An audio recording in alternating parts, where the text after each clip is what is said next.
Ahoy,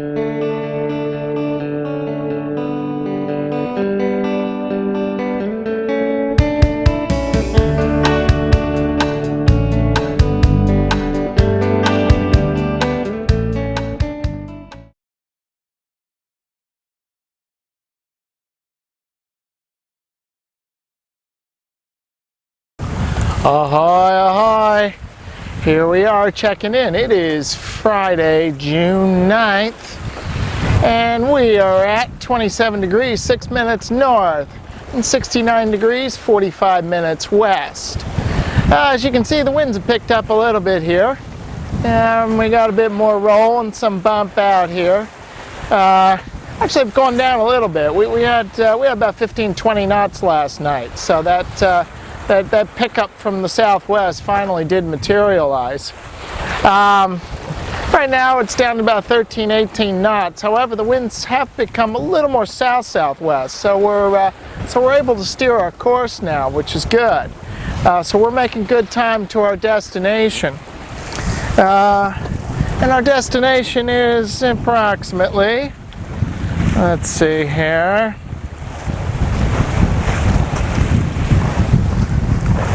668 miles. So we've done around 580 miles, and this is our 5th full day at sea. So we're still doing better than 100 a day. I think that works out to about 116 a day. So all is well. So our weather situation is we got a stationary front to the northwest of us, and that's forecast to dissipate. And then what's going to happen is a weak high pressure ridge is going to build in around 28 north, and we're almost there now. So what that means for us is we're going to run out of wind, and we might not have much in the way of wind all the way till next Tuesday, when another cold front is going to approach from the northwest. So we got to keep moving while we got the wind. Hopefully the wind's not going to completely evaporate on us. We'll have something to work with. They're generally forecasting south to east winds, but with the high pressure over us, they'll be very light.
As you can see, we've mixed it up forward with the headsails.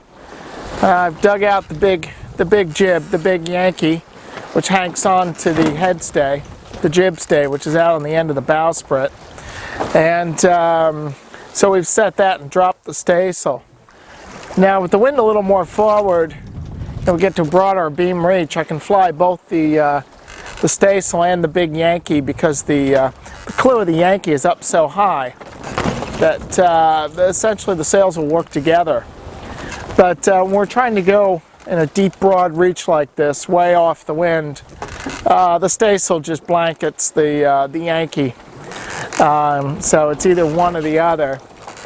The reason the Yankee's a better choice for going off the wind, even though it's not that much bigger than the staysail area-wise, is that the sail is further forward. It's out on the end of the bowsprit, so it kind of moves that center of effort forward a bit. And that helps to balance the helm out, because we have our big gaff mainsail out on the starboard side there, and that's generating some weather helm. It's trying to steer the boat up into the wind. So if you have a big headsail that's way out on the end of the bowsprit, it counteracts that. Now, the weather forecast is essentially for several days of this. The winds are going to come forecast to come a little more southeasterly, but remain light. So we're heading a bit west of our track now in hopes that if it does back around to the southeast, then we can come back over onto starboard and more or less sail due north. So we'll see how that works out. We're going to be contending, it sounds like we're going to be contending with light airs all the way until Wednesday. So that's the update for today. We keep moving along as best we can. Still got plenty of food and water, so we'll be fine. And we'll talk to you tomorrow. Peace.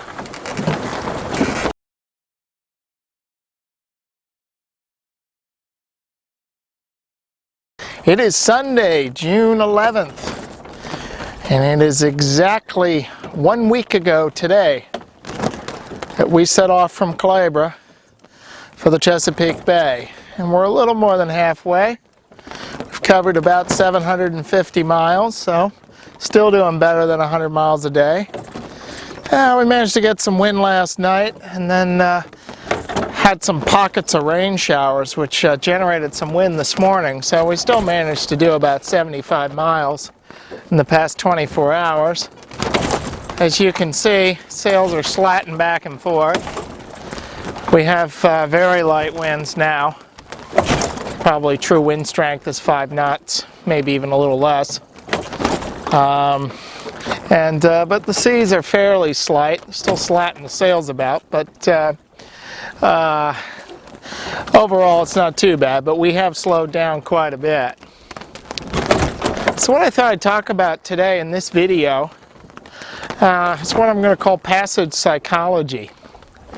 And I got thinking about this yesterday, right after I did the little video entry. You might have noticed I looked kind of a little bit out of it, and actually I had a terrible headache that day and was feeling somewhat sick. So maybe it was because we had a return of tropical heat and humidity, or it was just the forecast for a lot of light winds, and realizing that this passage is still far from over. But at any rate, it began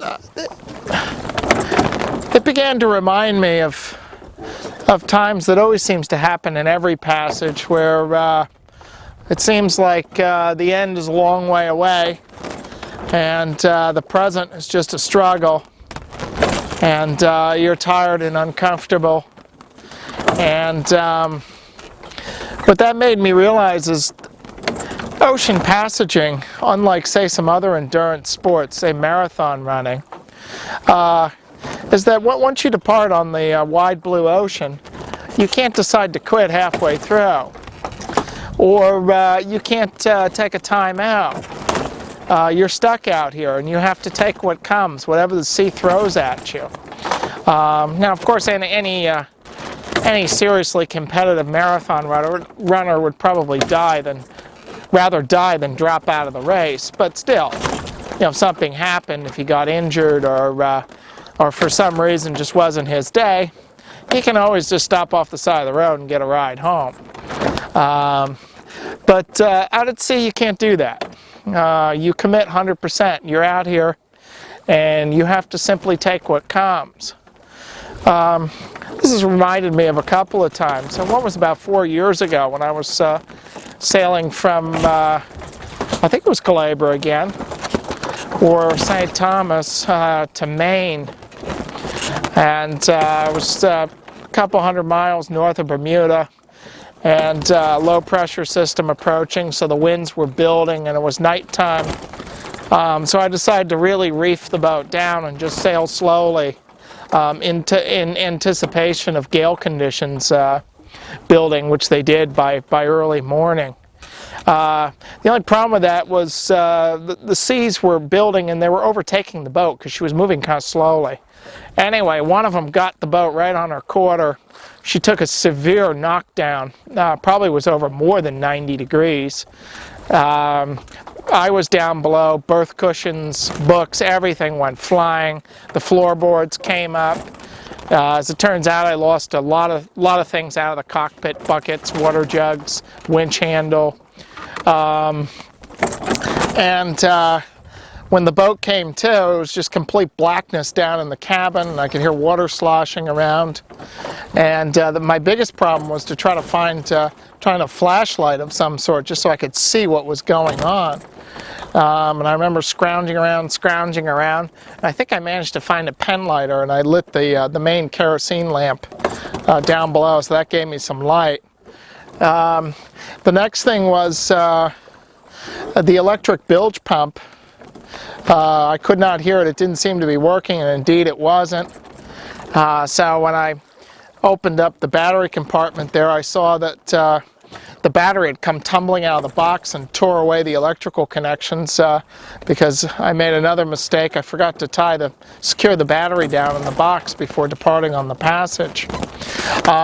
So then I went to the manual bilge pump, but I hadn't used that in so long, because this boat almost never leaks, that it was dried out and wouldn't work. So I finally worked at it and, by priming it and so on, and got it working again. And just one after another gradually rectified the situation, and lived through another, I think it was another 12 or 24 hours of bad weather. And you know, got things put back together and got the boat moving, and carried on. I find that when you have to deal with those situations, what makes it tough is simply that these situations can get thrust on you, and you simply have to break the problem down bit by bit and just simply task your way out of it and keep moving on from task to task.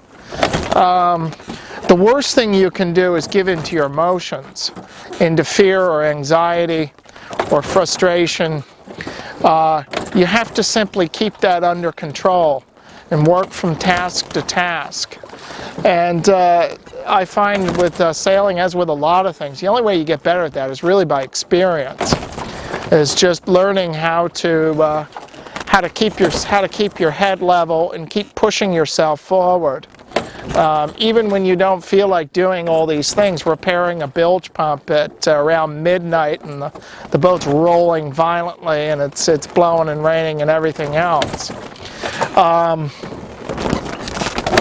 So I don't say any of this to scare you off from blue water sailing. Just the opposite. I encourage almost everybody I meet to take a chance and cast off the dock lines and go and find out for yourself, regardless of your level of experience.